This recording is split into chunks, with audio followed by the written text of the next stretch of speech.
वेंकैया नामक एक आदमी रहता था। वो बहुत गरीबी में जी रहा था। वो अपनी पत्नी और बेटे के साथ एक छोटे घर में रहता था।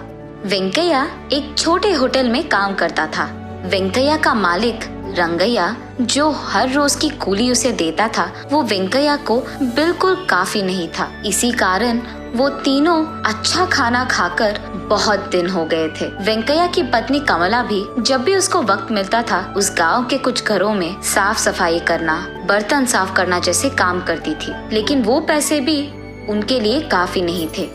इस कारण पति पत्नी दोनों एक दिन घर में बैठकर ऐसे बात करते हैं, हाँ, जो भी पैसे कमा रहे हैं उसी दिन खत्म हो जा रहे हैं। ऐसे ही चलता रहा तो हम हमारे बच्चे को कैसे पढ़ाएंगे? मुझे कुछ समझ में नहीं आ रहा है जी। मुझे भी पता नहीं कमला कि हमारी जिंदगी कब बदलेगी, कि हम अपने खुद के घर में आराम से कब सोएंगे, वो दिन कब आएगा। वरना आप ऐसी छोटी मोटी काम नहीं, कुछ बड़ा देख लीजिए ना, ऐसा कुछ जो हमें ज्यादा पैसे दे। ये सुनकर वेंकैया, ठीक है कमला, कल सुबह जाकर मैं कोई दूसरा नया काम ढूंढूंगा, ऐसे कहता है। अगली सुबह वेंकैया उसके मालिक रंगैया के पास जाकर ऐसे कहता है, साहब, जो पैसे आप मुझे दे रहे हैं वो काफी नहीं है साहब, इसीलिए सोच रहा था कि नया काम ढूंढ लूंगा। अरे ये कैसी बात हुई वेंकैया? अभी अभी तो व्यापार अच्छा चल रहा है, अब अगर तुम छोड़ दोगे तो कैसे होगा? बात तो सही है साहब, लेकिन ठीक है, एक काम करो, हमारे होटल में लोगों को मछली की करी बहुत अच्छी लगती है ना, तुम्हें मछली पकड़ना तो वैसे भी आता है, तुम हर रोज होटल को मछलियाँ लाओ। ऐसे करके तुम्हें भी ज्यादा पैसे मिलेंगे और मेरा व्यापार भी बढ़ेगा। ठीक है साहब, मैं कल से ही मछलियाँ पकड़ के लेके आऊंगा। ये कहकर वो वहाँ से चले जाता है। अगले दिन वेंकैया मछलियाँ पकड़ने पास में मौजूद तालाब को जाता है और वहाँ कुछ मछलियाँ पकड़ता है। ऐसे वो उस दिन के पकड़े हुए मछलियाँ लेकर होटल जाकर उसके मालिक रंगैया को देता है। ताज़ी मछलियाँ लाने के लिए होटल का मालिक रंगैया वेंकैया को उसके रोज की कूली से कई गुना ज्यादा पैसे देता है। ये देख वेंकैया बहुत खुश होता है। ऐसे ही अगले दिन भी ज्यादा मछलियाँ पकड़कर वेंकैया रंगैया को देता है।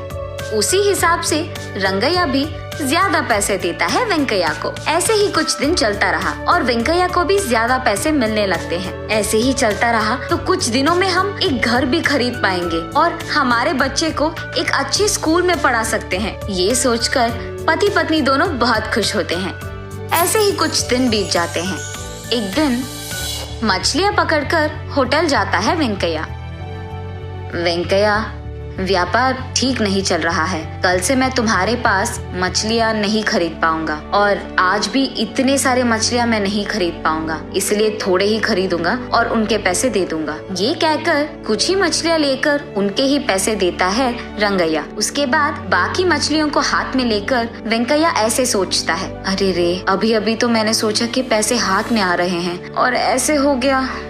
ऐसे ही दुख में वो अपने घर जाता है। घर जाकर जो कुछ भी हुआ वो अपनी पत्नी कमला को बताता है। रहने दो जी, जो आया वो आया, जो गया वो गया, अब क्या ही करेंगे, हमारे नसीब में तो इतना ही लिखा है शायद। ठीक है, चलो आज के लिए मैं खाना तो बना लूंगी। ये कहकर वेंकैया के लाए हुए सारे मछलियों में से बड़ी मछली को काटते ही उसके अंदर उसे सोने की बड़ी मूर्ति दिखाई देती है। उसे देख कमला आश्चर्यचकित हो जाती है और तुरंत उस मूर्ति को वेंकैया के पास ले जाती है। उस मूर्ति को देख वेंकैया, अरे बाप रे, ये तो शुद्ध और स्वच्छ सोने से बना है, इसे बेचेंगे तो हमें बहुत पैसे मिलेंगे, ऐसे कहता है। हाँ जी, बात तो सही है, मुझे लगता है कि हमें नसीब इस रूप में आया है। वो कहते हैं ना कि भगवान जब एक दरवाजा बंद कर देता है तो दूसरी तरफ एक और खोल देता है, ऐसे कहती है। अरे हाँ हाँ, बिल्कुल ठीक कह रही हो कमला। अगले दिन उस सोने की मूर्ति को लेकर सोने की दुकान जाता है वेंकैया।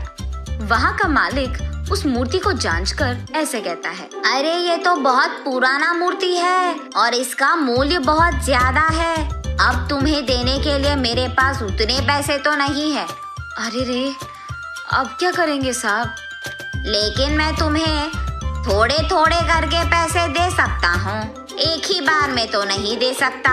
मंजूर है वेंकैया?